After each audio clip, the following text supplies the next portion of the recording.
Hello, and welcome to Dead Ideas in Teaching and Learning, a higher education podcast from the Center for Teaching and Learning at Columbia University. I'm Amanda Irvin, the Center's Executive Director. In this podcast series, we explore dead ideas in teaching and learning, beliefs that, despite being untrue, continue to shape educational systems and practices. These outdated notions, as Diane Pike described, perpetuate the tyranny of dead ideas. Join us as we challenge these misconceptions and explore innovative approaches to higher education. Welcome, everyone. I'm speaking today with Dr. Kristi Rudenga.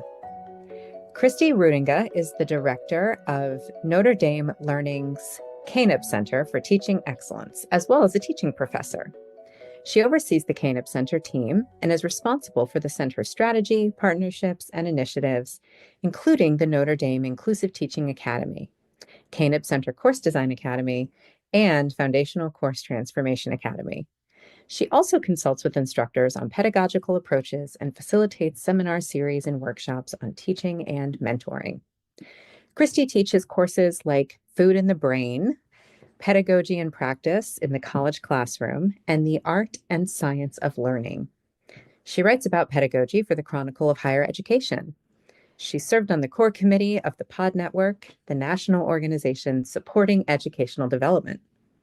Before coming to Notre Dame, she was Associate Director and Science Education Specialist at the Yale Teaching Center. She earned her PhD in neuroscience from Yale University, studying central brain representation of taste and food reward. Welcome to our Dead Ideas podcast, Kristi. I am so delighted to be talking with you today. Thank you. I'm so excited to be here.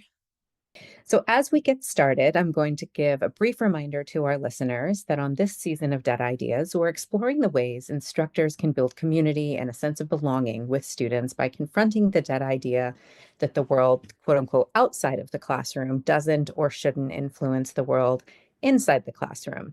And I am delighted to be chatting with you today because you have a recent article in the Chronicle of Higher Education that discusses ways to connect with students, or rather ways to repair disconnection. And I don't want to spoil anything, but it seems like the way to repair disconnection with students is to get personal, to connect with them as human beings. So without further ado, why don't we dive in? Great. Yeah.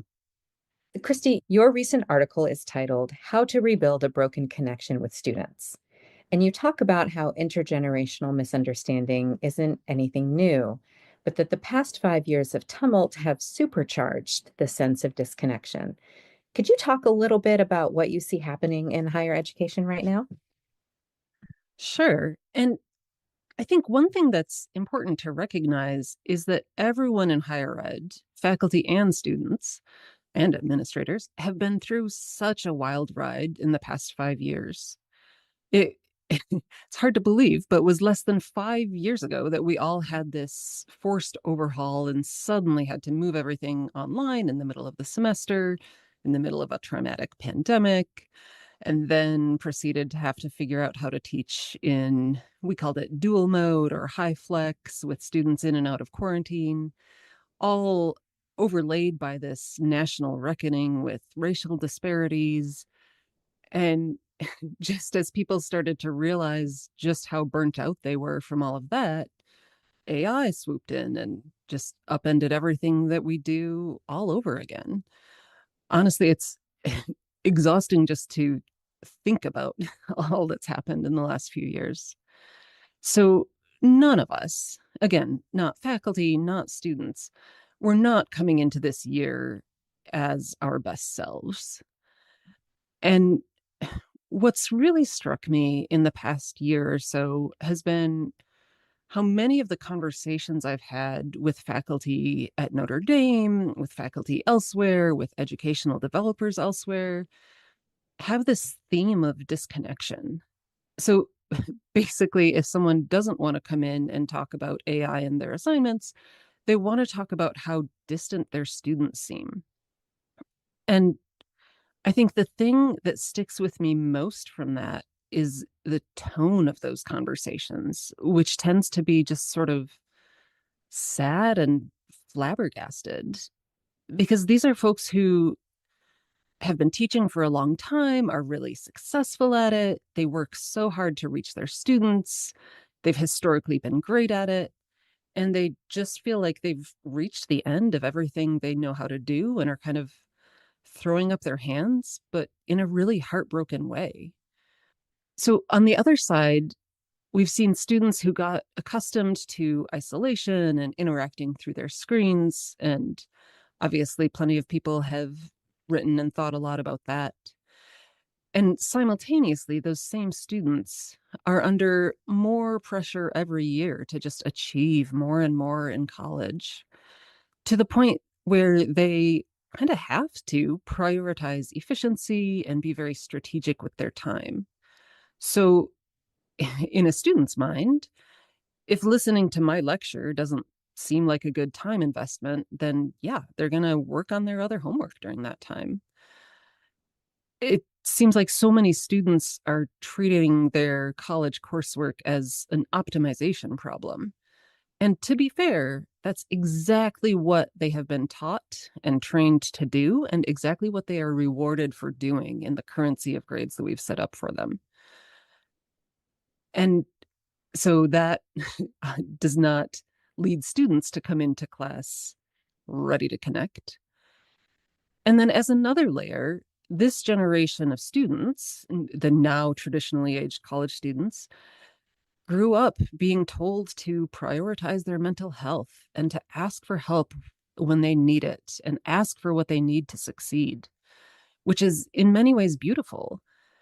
But now they're navigating the question of how that plays out in adulthood. Well, many of us mid or late career faculty, especially, grew up with the mentality where you tough it out and you figure it out and you do it on your own.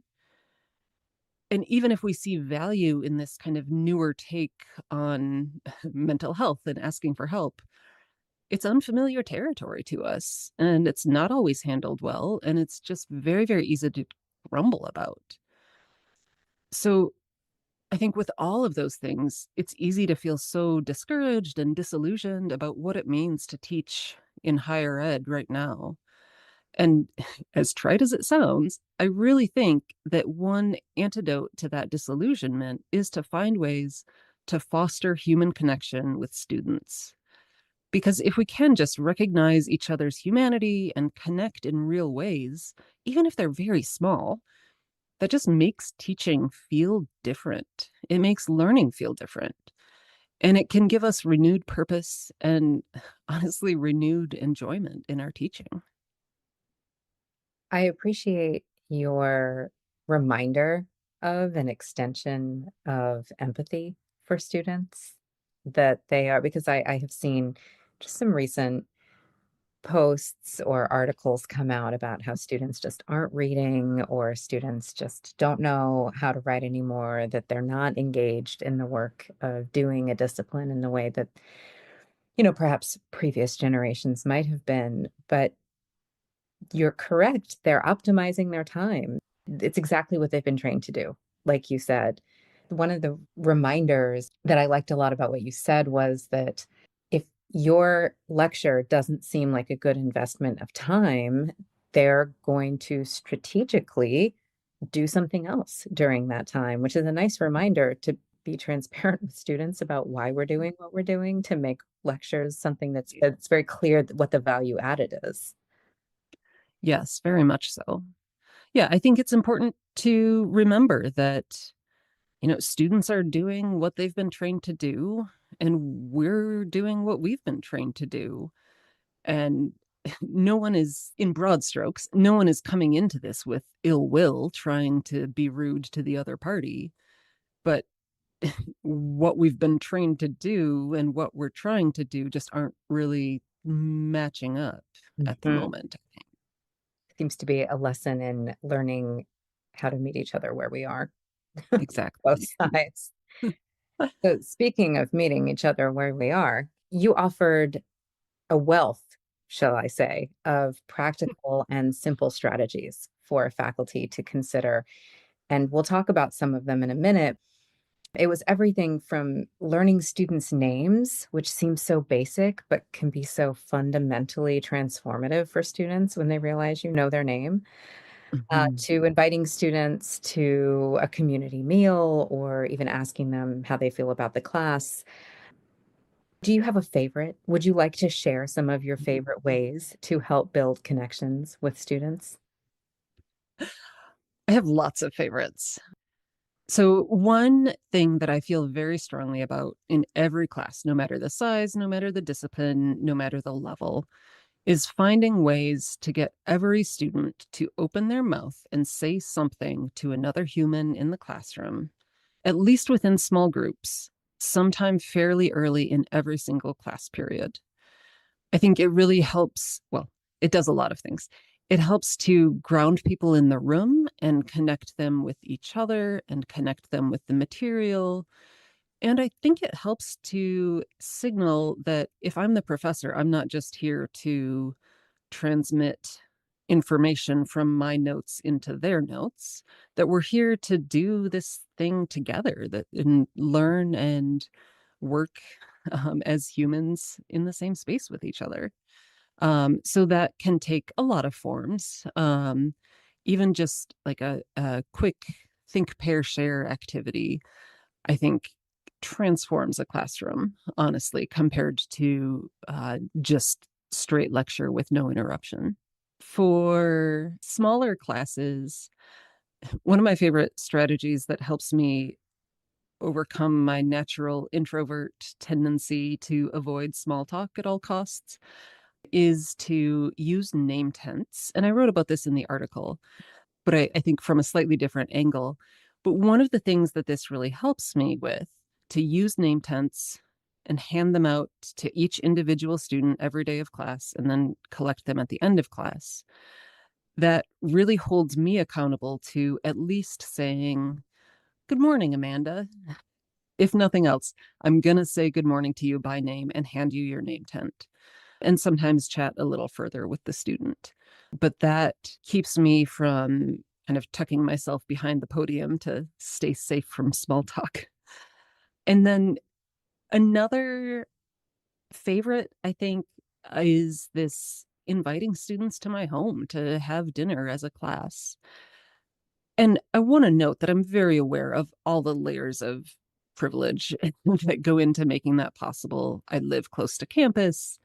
I have a family in that home. We have space in the house or yard for groups of students. So I'm very aware that this isn't something that's easy for everyone to do.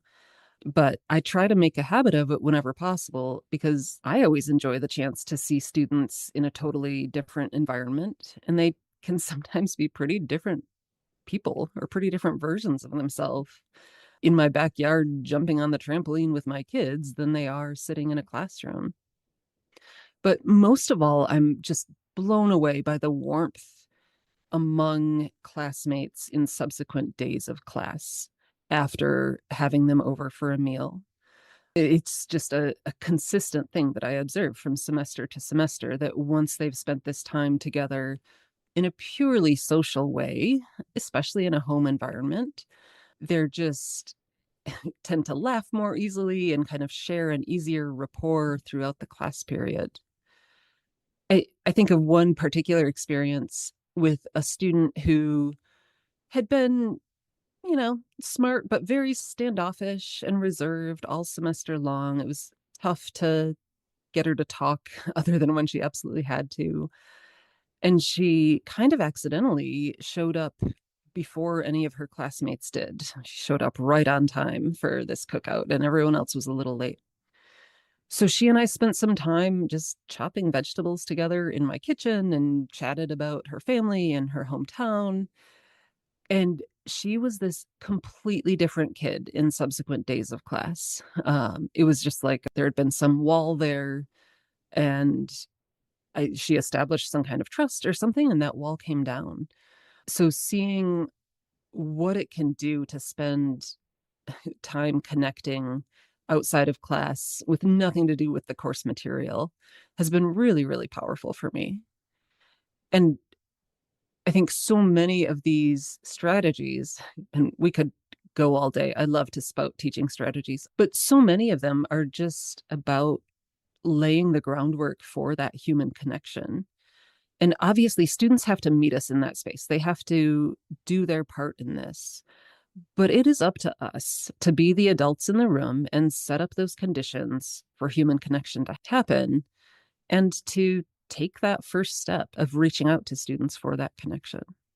Yeah, absolutely. I mean, we could have a whole podcast season about how power dynamics manifest themselves in a classroom community, especially Mm, trying to build a sense of belonging among students and connection between peers or connection between instructor and peers. But a lot of it comes down to the instructor saying, to making the first step, to taking the first step. absolutely.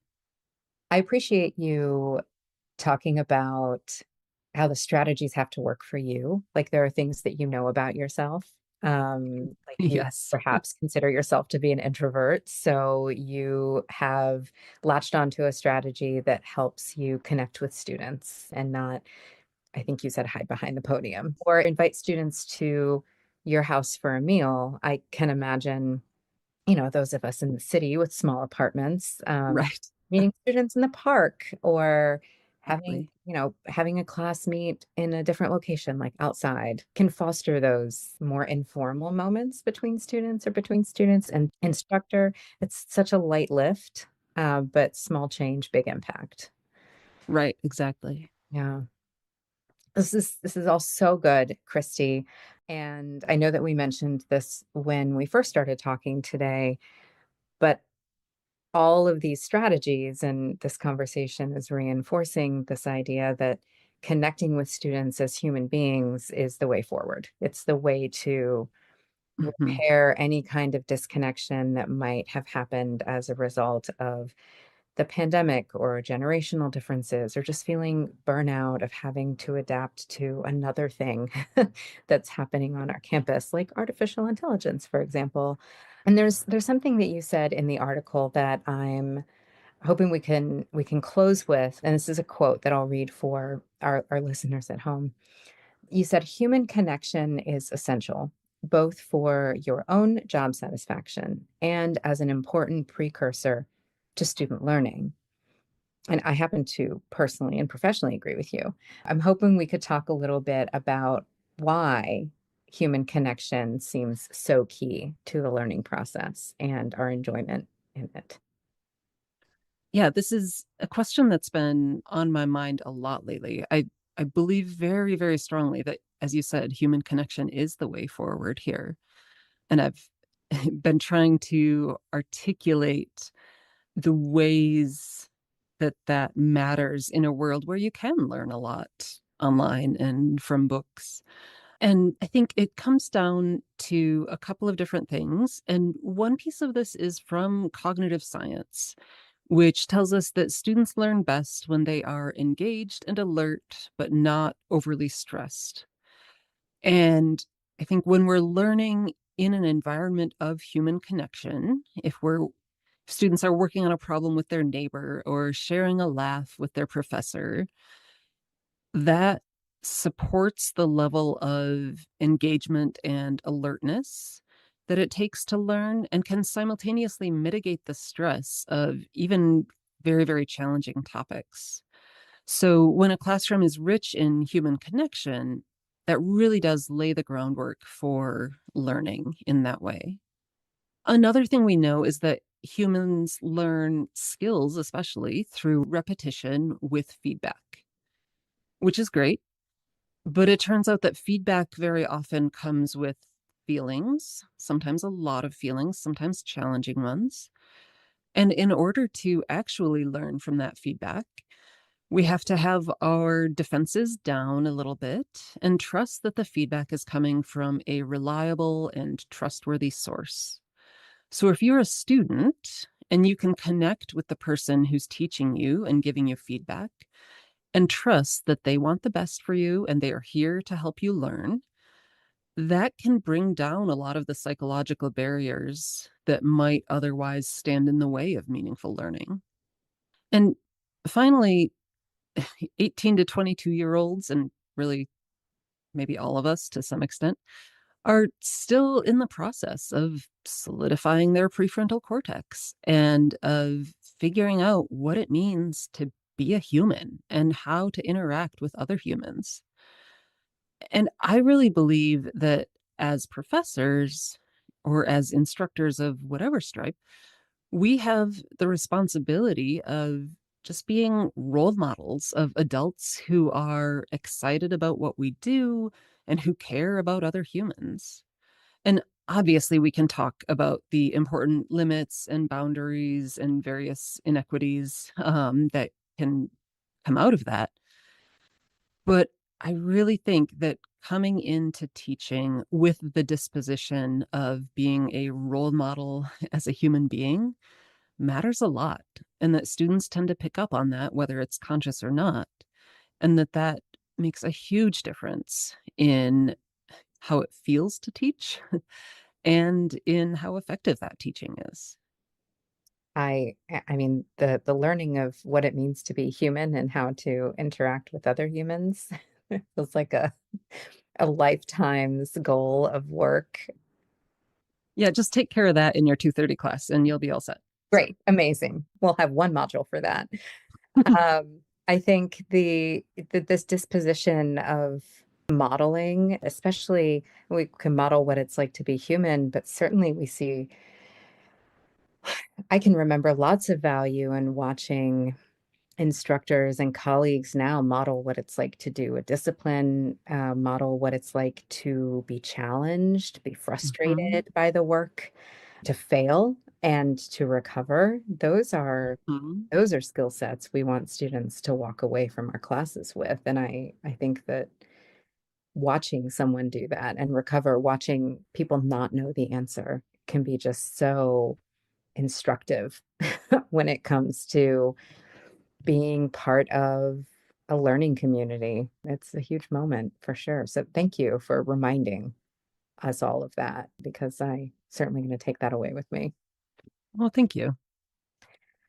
Kristi, it has been such a delight to talk with you today. We are so grateful for your participation in the ninth season of Dead Ideas. And thank you for writing your extraordinarily supportive and brave article to help us repair disconnection with students. Thank you so much. I love a chance to talk about these ideas, and it's been really fun. If you've enjoyed this podcast, please review our website where you can find any resources mentioned in this episode. ctl.columbia.edu/podcast. Please like us, rate us, and review us on Apple Podcasts or wherever you get your podcasts. Dead Ideas is produced by Stephanie Ogden, Laura Nicholas, Michael Brown, and Sarah Carswell. Our theme music is In the Lab by Immersive Music.